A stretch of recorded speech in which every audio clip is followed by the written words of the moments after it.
की वीडियो में जानेंगे लोग यूपीएससी मेंस एथिक्स जिस पेपर 4 के लेक्चर नंबर 17 के बारे में मार्क्सवादी दृष्टिकोण। तो इसे दो भागों में बांटकर देखेंगे लोग। पहला है यह राष्ट्रवादी विचारधारा को खारिज कर देता है और दूसरा पॉइंट है इसके अनुसार आर्थिक समानता लाकर ही नैतिक समाज का निर्माण किया जा सकता है। और वैश्विक संदर्भ में नैतिक मुद्दे, तो पहला पॉइंट है वैश्विक संपत्ति का नियमन। तो वैश्विक संपत्ति का नियमन वैश्विक हित में होना चाहिए तथा उस पर सभी देशों का समान अधिकार होना चाहिए, जैसे अंटार्कटिका, मुक्त सागर, अंतरिक्ष। पर्यावरणीय संदर्भ में नैतिक मुद्दे, तो पर्यावरणीय संकट, तो विश्व के विकसित देश पर्यावरण को सबसे ज्यादा नुकसान पहुंचाते हैं लेकिन जिम्मेदारी लेने से बचते। यद्यपि पर्यावरण संरक्षण के संबंध में अनेक समझौते हो चुके हैं किंतु उनका क्रियान्वयन नहीं हो पाया है, क्योंकि विकसित देश विकासशील देशों से यह अपेक्षा करते हैं कि वह बराबर का सहयोग करे, जबकि विकासशील देशों का यह तर्क है कि विकसित देशों ने पर्यावरण को सबसे ज्यादा नुकसान पहुंचाया, अतः पर्यावरण की संरक्षण की नैतिक जिम्मेदारी विकसित देशों की है। वैश्विक संदर्भ में नैतिक मुद्दे, तो एग्जाम्पल्स के लिए पेरिस जलवायु समझौते से भारत का अलग होना अनैतिक है, क्योंकि में कुछ पॉइंट आ जाएंगे। जैसे पॉइंट ए है आर्टिकल 51 के अनुसार वैश्विक समझौते का पालन भारत को करना चाहिए। पॉइंट बी है समझौते का उल्लंघन करना अनैतिक है। पॉइंट सी है इस समझौते के उल्लंघन से पर्यावरण का विनाश होगा जिससे मानव जाति का विकास बाधित होगा। और वैश्विक संदर्भ में नैतिक मुद्दे, तो निशस्त्रीकरण, हथियारों का उन्मूलन, तो विश्व के विकसित देश परमाणु बम का निर्माण कर चुके हैं तथा अन्य देशों को परमाणु बम के निर्माण से रोकते हैं। परमाणु हथियारों से संपन्न देश परमाणु कार्यक्रम की आशंका के आधार पर अन्य देशों में हस्तक्षेप करते हैं। और वैश्विक संदर्भ में नैतिक मुद्दे, तो निशस्त्रीकरण, हथियारों का उन्मूलन, तो हथियारों का निर्माण स्वयं में अनैतिक है, क्योंकि तो पहला पॉइंट है एक तरफ मानवीय कल्याण की उपेक्षा होती है, दूसरा है युद्ध का डर बना रहता है। वैश्विक संदर्भ में नैतिक मुद्दे, तो परमाणु बम का निर्माण अनैतिक है, फिर भी भारत ने परमाणु बम का निर्माण किया और उसे उचित नैतिक ठहराया, क्योंकि पहला पॉइंट है परमाणु बम के निर्माण का उद्देश्य संप्रभुता की रक्षा करने से के साथ युद्ध को रोकना है। और दूसरा पॉइंट है भारत पहले परमाणु बम का प्रयोग नहीं करेगा और न तो परमाणु बम के निर्माण का उद्देश्य कमजोर देशों को आतंकित करना है। मानवाधिकार, तो मानवाधिकार का संरक्षण नैतिक है, लेकिन विकसित देश विरोधी देशों में मानवाधिकार का हनन का मुद्दा उठाकर अंतर्राष्ट्रीय हस्तक्षेप को नैतिक ठहराते हैं। और बौद्धिक संपदा अधिकार, तो बौद्धिक संपदा अधिकार का प्रयोग निजी लाभ के लिए हो या मानवता के कल्याण के लिए हो, और विकसित देशों के द्वारा विकासशील देशों को नई तकनीकी लाभों से वंचित किया जा सकता है और इसके लिए बौद्धिक संपदा अधिकार का सहारा लिया जाता है। प्रश्न यह उठता है कि क्या व्यावसायिक लाभ के लिए बौद्धिक संपदा अधिकार का उपयोग उचित है और पेटेंट नैतिक है, क्योंकि जिस संस्था का शोध पर खर्च किया है उस पर लाभ प्राप्त करना उसका नैतिक अधिकार है। पेटेंट से नए शोध को प्रोत्साहन मिलता है, लेकिन कंपनी के निजी लाभ एवं मानवता के कल्याण के बीच संघर्ष की स्थिति मानवता का कल्याण प्राथमिक है। आर्थिक सहायता से संबंधित मुद्दे, तो बिना शर्त सहायता नैतिक है और शर्त युक्त सहायता, यदि शर्त का उद्देश्य लोकतांत्रिक मूल्य, मानवाधिकार एवं पर्यावरण का संरक्षण हो तो यह नैतिक है, और यदि शर्त का उद्देश्य देश के आंतरिक मामलों में हस्तक्षेप करना है तो यह अनैतिक है। और सूचना का अधिकार, तो सूचना के अधिकार से संगठन में पारदर्शिता लाता है और पारदर्शिता लाता है तो जवाबदेहिता आएगी, और जब जवाबदेहिता आएगी तो संसाधनों का सदुपयोग बढ़ जाएगा।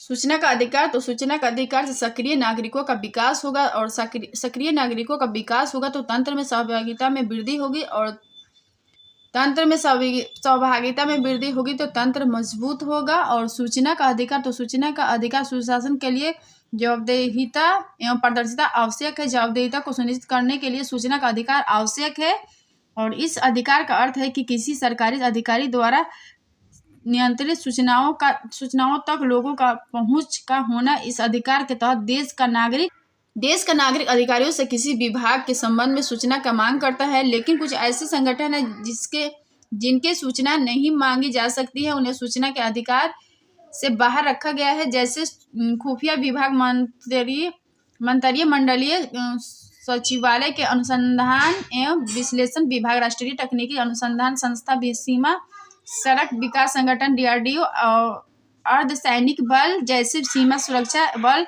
CRPF, ITBP, CISF, NSG, Assam rifles इत्यादि कुछ ऐसे विषय है जिसका सूचना देना सरकार के विवेक पर निर्भर करता है।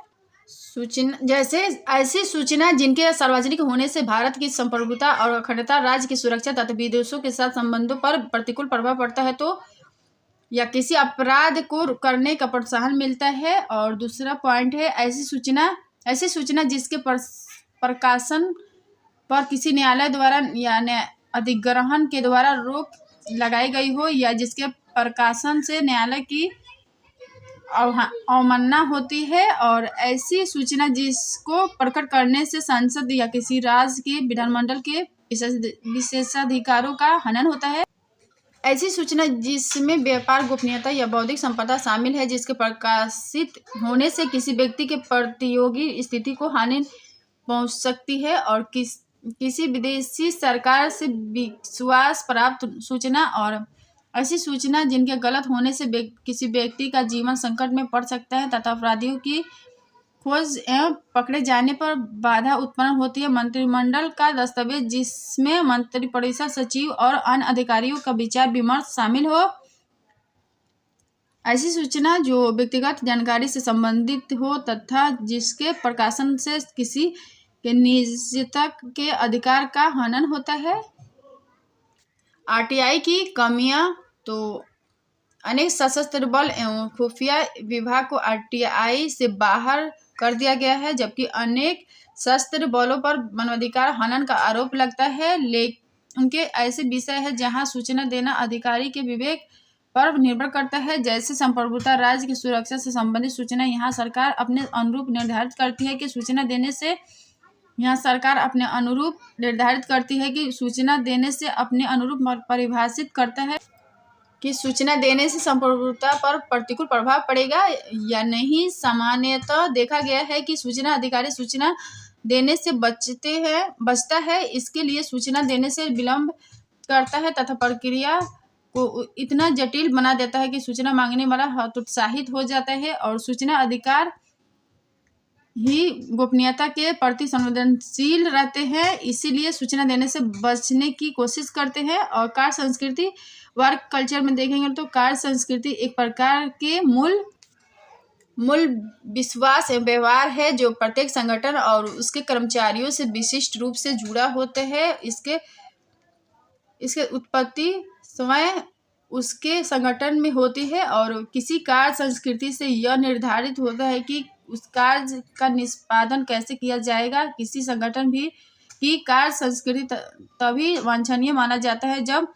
उसमें संगठन के मूल प्राथमिकता तथा ऐसे परंपराओं को शामिल किया जाता है जिससे संगठन के कार्य क्षमता में वृद्धि हो, कर्मचारियों में कार्य के प्रति प्रतिबद्धता हो और संगठन के अंतर्गत एकता हो। एक स्वस्थ कार्य संस्कृति के निम्नलिखित लक्षण है, जैसे संगठन के कर्मचारियों के मध्य अच्छे संबंध हो, दूसरा संगठन में विवाद कम हो, तीसरा सभी कर्मचारियों के साथ समान व्यवहार हो, और चौथा पॉइंट है कर्मचारियों को उनके काम से जाना जाए, अर्थात किसी भी कर्मचारी के पहचान कार्य के आधार पर हो। और पॉइंट 5 है प्रत्येक कर्मचारी की दक्षता एवं योग्यता को सम्मान दिया जाए एवं व्यवहार बेहतर कार्य करने वाले को सम्मानित किया जाए, और कंपनी के निर्णय में कर्मचारियों को सहयोगी बनाया जाए तथा लोकतांत्रिक मूल्यों को प्रोत्साहित किया जाए। लोकतांत्रिक मूल्यों को प्रोत्साहित किया जाए। निरंतर सेमिनार का आयोजन किया जाए ताकि कर्मचारियों की दक्षता में निरंतर वृद्धि हो। और सार्वजनिक कार्य संस्कृति, तो सार्वजनिक कार्य संस्कृति संगठन की कार्य संस्कृति के बिना कोई भी संगठन दूसरे संगठन के साथ अच्छा व्यवहार नहीं कर सकता है। इसीलिए संगठन की अंदर के कार्य संस्कृति के साथ किसी संगठन के बेहतर संस्कृति की आवश्यकता होती है। संगठन की संस्कृति के निम्न लक्षण होते हैं, जैसे नैतिक मूल्य संगठन के लिए ऑक्सीजन का काम करते हैं, और क्योंकि नैतिक मूल्य के कारण ही उपभोक्ता का संगठन के प्रति विश्वास बढ़ता है। और संगठन के लिए प्रभावी नेतृत्व आवश्यक है। किसी संगठन का नेतृत्व कर्ता ही संगठन के मूल्यों को प्रतिबिंबित करता है, अतः नेतृत्वकर्ता ही व्यवहार से संगठन के अन्य कर्मचारियों को नैतिक प्रेरणा मिलती है। और शेयर होल्डर अंशधारक के बीच संतुलन का होना आवश्यक है, क्योंकि अंशधारकों को इस बात की खबर रहती है कि ग्राहकों को कम कीमत पर गुणवत्तायुक्त सेवा चाहिए, कर्मचारियों को अच्छा वेतन चाहिए, निवेशक अपने निवेश के बदले अधिक फायदा चाहते हैं, तथा जनता यह चाहती है कि संगठन उन पर ज़्यादा से ज़्यादा खर्च करे। और अन्य संगठन यह चाहते हैं कि बाजार में प्रतिस्पर्धा स्वस्थ हो। सत्यनिष्ठा को सुनिश्चित करना संगठन के कार्य संस्कृति का महत्वपूर्ण भाग है, अर्थात कर्मचारियों की भर्ती, उनका मूल्यांकन, उनकी पदोन्नति, मार्केटिंग इत्यादि स्तरों पर नैतिक मूल्यों को बनाए रखने की आवश्यकता है। भविष्य की सुरक्षा के प्रति सचेत रहना, अर्थात किसी संगठन में नेतृत्वकर्ता की कोशिश रहती है कि योजना के निर्माण करते समय कंपनी के भविष्य को ध्यान में रखे। इसीलिए नेतृत्वकर्ता संगठन के सभी कर्मचारियों के साथ लेकर चलने की कोशिश करता है। वस्तुतः बेहतर कार्य संस्कृति अपनी कंपनी के लक्ष्य की प्राप्ति को आसान बना देती है, तथा उस कंपनी साख एवं उसकी विश्वसनीयता में वृद्धि होती है। वस्तुतः निजी एवं सरकारी संगठनों का विस्तार होने के कारण सार्वजनिक सेवाओं की मांग बढ़ती जा रही है, और सार्वजनिक सेवा की आपूर्ति किसी संगठन के कार्य संस्कृति का मूल्यांकन का आधार है। और सार्वजनिक सेवा की आपूर्ति शासन का एक महत्वपूर्ण पक्ष है, क्योंकि इससे लाखों लोगों का जीवन प्रभावित होता है। वस्तुतः सार्वजनिक सेवा की आपूर्ति से सामाजिक एवं आर्थिक विकास को सुनिश्चित किया जाता है, लेकिन सार्वजनिक सेवा की आपूर्ति करते समय कुछ मानकों का पालन करना होगा। जैसे एग्जाम्पल्स के लिए सरकार के सभी कार्य एवं योजनाओं का केंद्र आम आदमी को बनाए जाने चाहिए। दूसरा है एग्जाम्पल, सभी संगठनात्मक इकाइयों का मूल्यांकन उनके द्वारा प्रदान की जाने वाली सेवाओं के आधार पर होनी चाहिए। और तीसरा एग्जाम्पल से सार्वजनिक सेवा प्रदान करने के लिए मानक का निर्धारण होना चाहिए, तथा समय समय पर मानकों में वृद्धि की जानी चाहिए। और चौथा एग्जाम्पल से ग्राहक संतुष्टि की सीमा का आकलन किसी बाहरी एजेंसी के द्वारा किया जाना चाहिए। और पांचवें एग्जाम्पल से सेवाओं पर प्रत्येक व्यक्ति की पहुंच सुनिश्चित हो या आसान हो, तथा सेवा प्रदान करने वाले प्रदाता को गर्व की अनुभूति करनी चाहिए। और छठा एग्जाम्पल से सार्वजनिक सेवा प्रदान करने के लिए ग्राहकों से विचार विमर्श होना चाहिए, तथा उनके सुझाव को शामिल करना चाहिए। और सामान्यतः नागरिक कुछ कारकों को अच्छी सेवा के लिए आवश्यक मानते हैं, जैसे जवाबदेहिता, क्षमता और उन्नत संचार, सुरक्षा हो गया, और कर्मचारियों की सुलभता और ग्राहक संतुष्टि पर बल। तो ये नागरिक कुछ कारकों के अच्छी सेवा के लिए आवश्यक मानता है। किसी संगठन के कार्य संस्कृति के सुधार के लिए निम्न सुझाव है। तो पहला है निर्णय लेते समय कर्मचारियों से परामर्श पर बल। और दूसरा पॉइंट बी, कर्मचारियों के साथ समानता का व्यवहार तथा कर्मचारियों के बीच निरंतर प्रतिस्पर्धा का आयोजन हो।